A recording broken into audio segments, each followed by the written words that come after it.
I'm a 47-year-old man. I think that's pretty obvious. If I were to decide tomorrow that I was a 47-year-old woman, should I be allowed to go shower in a women's locker room?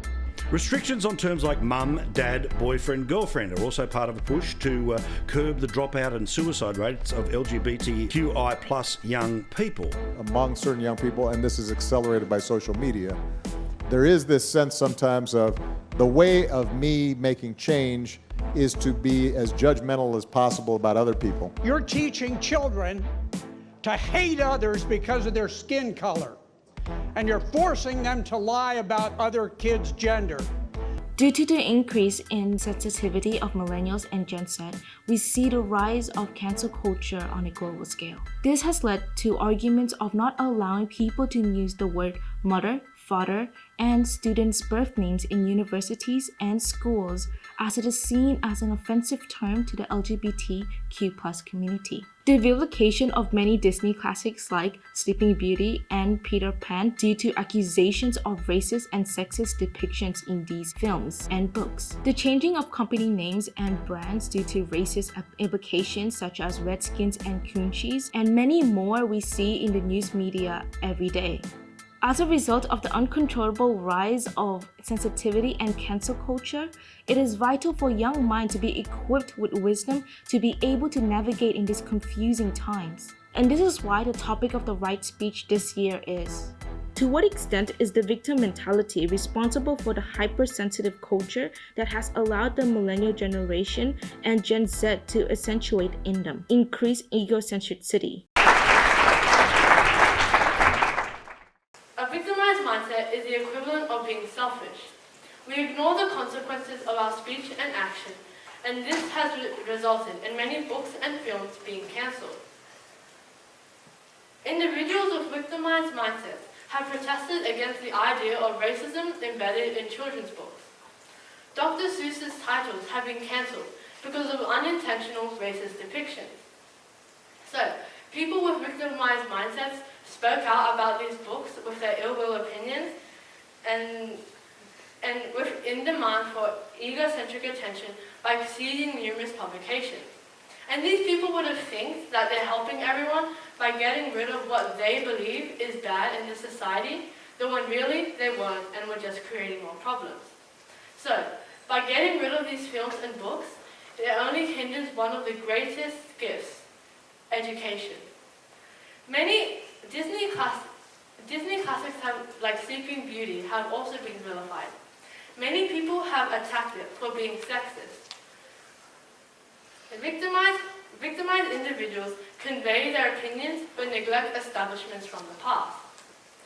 When individuals from this society say how sexist this film is and how it is targeted towards feminists, is it fair to the creators of this film from that society to say that they made it with the intention of being sexist?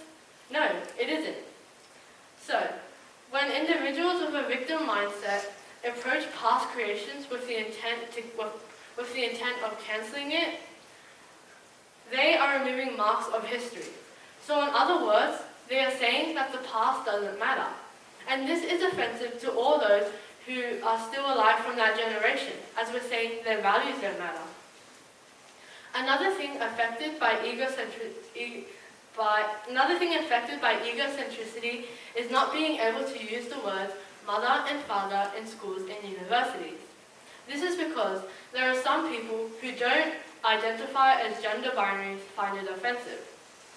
But why should the majority, those being the people who don't mind being identified as mother or father, or those who want to be identified as that, have to be affected by the minority, those who believe they're the victims? The people who believe they're the victims do not have the right to dictate what everyone else thinks and wants. However, these issues in society can be reduced by using it as an opportunity to educate. Instead of fighting back against these people, we shouldn't be fighting back against these people, as it is just as bad. For instance, say you had a friend who was offended by the film Gone with the Wind, and they kept speaking with ill will about it. You wouldn't abuse them and tell them, you wouldn't verbally abuse them, but we should take a moment to realize how they are influenced by society to react this way. So we would help our friends and help them realize how their actions have affected other people and just dismisses everyone else's opinion. We show compassion to them and educate them. And by doing this, not only will it reduce the situations where individuals speak and act for their own needs, but it will also help people realize the consequences of their speech and action and become more aware of them. I'm about to say something offensive against a film I'm offended by. So if I were to say this, what would you do? Are you going to boo me off stage, get me expelled from the school, without even having the thought of talking to me? Because if you would, you are doing exactly what is wrong with our country. And by this I mean, you are cancelling me, without giving me the opportunity to understand how what I did was wrong. So if in the future, you see anyone thinking with a victim status-based mindset and speaking ill will about something they're offended by, I hope you do not cancel them, but instead educate them. Save them from swimming with the school of fish, as there are very few who swim against the tides in this society. Thank you.